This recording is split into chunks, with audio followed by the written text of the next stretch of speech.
सबसे पहली चीज जिस पे शैतान अटैक करता है, याद रखना, दैट्स योर सनशिप। पहली टेम्पटेशन यीशु को कहती, यदि तू परमेश्वर का पुत्र है तो ये कर।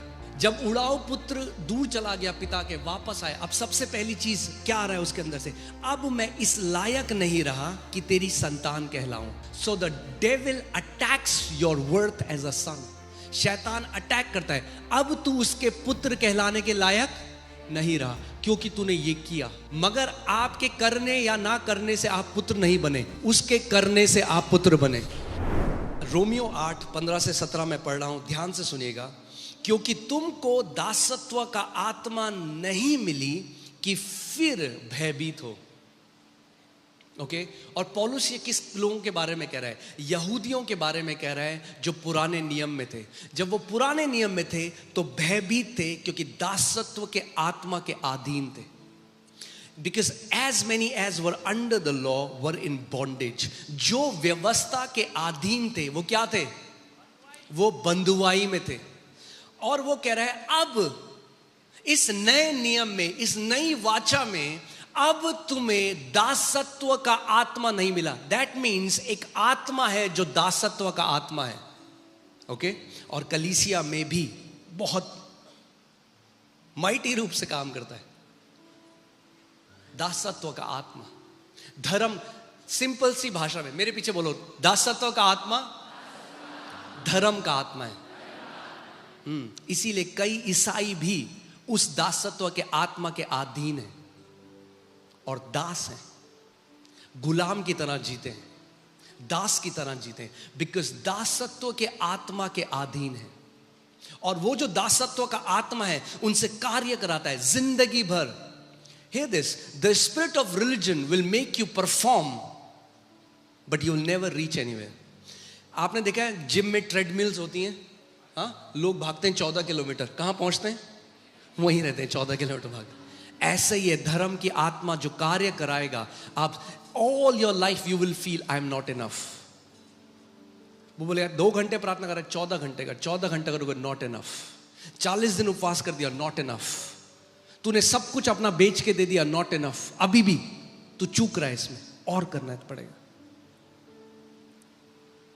So you continuously strive to get approval from your father। आप जिंदगी भर क्या करोगे? आप मेहनत करने की कोशिश करोगे अपने पिता से अप्रूवल, उसकी हाँ पाने के लिए कि अब आप ग्रहण किए गए हो। इसका मतलब ये नहीं कि हम ये सारे काम नहीं करेंगे। बाइबल कहती है मूसा ने परमेश्वर के घर में एक दास की तरह वो वफादार रहा, मगर मसीह एक पुत्र की तरह। 2 वफादारी हैं कलीसिया में। कुछ लोग हैं जो दास की तरह वफादार हैं, मगर मसीह एक दास की तरह वफादार नहीं था, एक पुत्र की तरह वफादार था। दोनों वफादारी बहुत अलग है। You'll have to understand to be faithful as a servant and to be faithful as a son in your father's house। Okay? क्योंकि हमें क्या नहीं मिला? अब वचन क्या कह रहे हैं? तुमको दासत्व का आत्मा नहीं मिला कि फिर भयभीत हो, परंतु लेपालकपन का आत्मा मिला है। क्या मिला है? लेपालकपन का आत्मा मिला है, जिससे हम हे अब्बा, हे पिता। दासत्व का आत्मा क्या करता है? आपको भय लेकर आता है। दासत्व का, लेपालकपन का आत्मा क्या करता है? आपको हियाव देता है कि परमेश्वर को हे अब्बा, हे पिता कह के पुकार सको। Okay, that means the spirit of adoption, before it teaches you what to do, it teaches you how to call God your father। It's relational first। ये जो लेपालकपन का आत्मा है, इससे पहले कि आपसे कुछ कराए, सबसे पहली चीज क्या करता है? आपके अंदर वो हियाव डालता है कि आप परमेश्वर को हे अब्बा, हे पिता कह के पुकार सको। हे अब्बा। आबा is a very intimate word in Hebrew। Abba। Abba means beloved father। Amen। So पहली चीज, जब लेपालकपन का आत्मा आपके अंदर आया तो उसने क्या कह के परमेश्वर को कैसे देखा? अब कैसे देखा? My beloved father। The spirit cries out। आपके अंदर से वो आत्मा ने पुकारा हे अब्बा, हे पिता। अब दूसरी बात, अब वो आत्मा क्या करता है? अब वो लेपालकपन का आत्मा आपकी आत्मा में गवाही देता है। आत्मा आप ही हमारी आत्मा के साथ गवाही देता है कि हम क्या हैं। हम क्या हैं? Come on talk to me, हम क्या हैं? अब वो आत्मा कहां गवाही दे रहा है? हमारी आत्मा में गवाही दे रहा है कि हम क्या हैं? परमेश्वर की संतान हैं। So the first thing, the first conviction that comes in your spirit, जो सबसे पहली चीज आपकी आत्मा में अब आने लग जाती है कि मैं परमेश्वर की संतान हूं। ये गवाही आपके अंदर इतनी स्ट्रांग होनी चाहिए कि कल को 7 बिलियन लोग भी बोल दें नहीं ये झूठा है, आप कहोगे कोई बात नहीं। अंदर से गवाही जो है वो बहुत स्ट्रांग है। You can be a disobedient son, वो एक अलग बात है। आप एक अनाज्ञाकारी बेटे हो सकते हैं। You can be a rebellious son, जैसे उड़ाव पुत्र था, but a son once is a son forever. आप अनाज्ञाकारी हो सकते हैं, आप रिबेल बलवा करने वाले हो सकते हैं, मगर पुत्र ही रहोगे। हम परमेश्वर की संतान है। अब सुनो आगे, यदि संतान है तो क्या है? वारिस भी है। संतान है तो क्या है? जेन्युइन संतान है तो। अब देखो, जो मेरे बच्चे हैं ना, जो मेरा है वो उनका है, ठीक है? जिस दिन मेरे बच्चे मेरे घर में पैदा हुए, एलियाना, अमाया, जूडा, जिस दिन उन्होंने जन्म लिया, the moment they were born, उसी दिन वो वारिस बन गए। जो मेरा था वो उनका है। अब पड़ोस का एक बच्चा आएगा, कहेगा पापा पापा, क्या वो वारिस है? पर वो तो मुझे पापा बोल रहा है। It's not about calling God your father, it's about being born of him. केवल क्योंकि वो पापा बोल रहा है इसका मतलब ये नहीं वो मेरा बेटा है। क्योंकि वो बच्चे जिन्होंने मुझसे जन्म लिया, we are born of God, जितनों ने उसे ग्रहण किया उसने उन्हें परमेश्वर की संतान होने का अधिकार दिया। वे ना तो मांस से, ना लहू से, ना इंसान की इच्छा से, मगर परमेश्वर से पैदा हुए हैं, उत्पन्न हुए हैं। They are born of God. Hallelujah. So it's not just a title, क्योंकि आप देखेंगे बहुत सारे लोग परमेश्वर को माता पिता ये सब कहते हैं। नहीं नहीं, we are born of him, we are legitimate children. It's not a title we have given God. हम परमेश्वर की संतान है तो क्या है उसके? वारिस। क्योंकि याद रखो, जहां पे संतान आता है वहां पे वसीयत भी आती है, और वसीयत कमाई नहीं जाती। यही फर्क है एक नौकर में और एक वारिस में। एक नौकर घर में मजदूरी करता है सैलरी के लिए, a labor works for wages. Servant mentality क्या करती है? जब मैं 40 दिन उपवास करूंगा तो यीशु मेरे लिए ये करेगा। एक पुत्र कहता है जो मेरे पिता का है वो मेरा है, क्योंकि मैं उसके घर का वारिस हूं। I can never earn the blessings of my father through my fasting, through my prayers. Fastings are very powerful. प्रार्थनाएं, उपवास बहुत जरूरी है, but they don't buy anything from God. They are for us. Prayer keeps us in right alignment.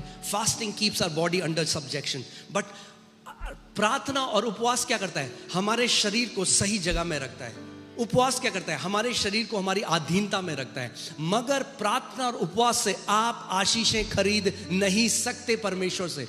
अगर खरीद सकते तो यीशु मसीह सबसे ज्यादा खुश सदूसियों और फरीसियों से होता, क्योंकि हफ्ते में 3 बार उपवास करते थे, पुदीने और जीरे का भी दशवांश देते थे। मगर जब यीशु ने उनको देखा, बोला शैतान के बच्चों। Some people feel they are more accepted because they pray more, and that's a servant mentality. 2 घर में नौकर हैं, एक नौकर कह रहा है देख मैंने ज्यादा सफाई करी, ज्यादा बर्तन मांजे तो मालिक मुझे ज्यादा सैलरी देगा तुझसे। बच्चे ऐसे कभी नहीं कहते घर में। समझ रहे हैं आप? यू विल फाइंड सर्वेंट्स, एक दास की मानसिकता और पुत्रों की मानसिकता है कलीसिया में, मगर ज्यादा दास की है, पुत्रों की मानसिकता बहुत कम है। और आप जानते हैं पुत्र घर में ज्यादा मेहनत करेगा अब दास से, क्योंकि वो उसका घर है, जिस दिन ये पहचान लेगा। मगर केवल ये कहना कि हम संतान है काफी नहीं है। अब संतान को क्या करना है? क्या करना है? संतान को बढ़ना है। That you are no longer nepios. अब आप नीपियोस ना हो, बालक ना हो, मगर आप क्या हो जाओ? सयाने हो जाओ। सयाने बेटों को ग्रीक वर्ड इज हियोस। हियोस यानी सयाने बेटे। जो सयाने बेटे हो जाते हैं वो उस मिरास पे चलने लग जाते हैं, उसके उत्तराधिकारी हो जाते हैं। आमीन। और याद रखना, जो छोटा बच्चा होगा ना, देखो जैसे जूड़ा है, वो अब जब मैं घर जाऊंगा वो क्या मांगेगा मुझसे? मुझे बताओ क्या मांगेगा? क्या मांगेगा? हो सकता है कि किसी के बाप के पास करोड़ों है मगर वो मांग रहा है 10 रुपए की चॉकलेट। क्यों? क्योंकि वो क्या है? अब सोचो, एक छोटा बच्चा है, आप उसके सामने एक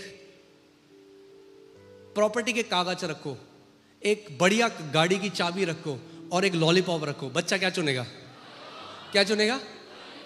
क्यों चुनेगा लॉलीपॉप? उसको नहीं पता बाकी दो की वैल्यू क्या है। जो आत्मा में बच्चे हैं ना, वो कलीसिया आके पता कहते हैं वीजा वीजा वीजा लग जाए हमारा वीजा। मैं उसका मजाक नहीं उड़ा रहा, वो ठीक है, मगर केवल वीजा के लिए आ रहे हो ना चर्च में, तो अभी बच्चे हो लॉलीपॉप मांग रहे हो। अरे पिता ने तुम्हें उत्तराधिकारी ठहरा दिया है अपने राज्य का। केवल अगर वीजा लग जाए, नौकरी लग जाए, शादी हो जाए, केवल अगर इसलिए आ रहे हो कलीसिया में, तो अभी बच्चे हो, लॉलीपॉप में सेटिस्फाइड हो, जबकि जो पिता का है पिता ने तुम्हें रख दे दिया है। अगर मेरा एक बिजनेस है, मेरी एक फैक्ट्री है और मेरे बच्चे बड़े हो गए, परिपक्व हो गए, तो अब मैं उन्हें क्या समझाऊंगा कि मेरा बिजनेस कैसे चलता है? समझाऊंगा नहीं समझाऊंगा? जब छोटे थे तो क्या मांगते थे पापा से? पापा लॉलीपॉप। अब जब बड़े हो गए तो अब कंपनी की प्रॉफिट शीट मांगते हैं, पापा हमें सिखाओ कंपनी कैसे चलती है, आपकी फैक्ट्री कैसे चलती है। जब बड़े हो जाओगे तो इच्छाएं बदल जाएंगी। पिता तेरा राज्य, मैं तेरे साथ पार्टनर अब हो गया हूं तेरे राज्य को बढ़ाने के लिए। Now I am your partner. पिता अब मैं तेरा पार्टनर हूं तेरे राज्य को बढ़ाने के लिए, ये मेरी इच्छा है। जैसे एक बेटा आपने देखा होगा जब फैक्ट्री संभालता है, अब उसकी वो होती है मैं और फैक्ट्री को आगे लेके जाऊंगा अपने पापा की, और मेहनत करूंगा।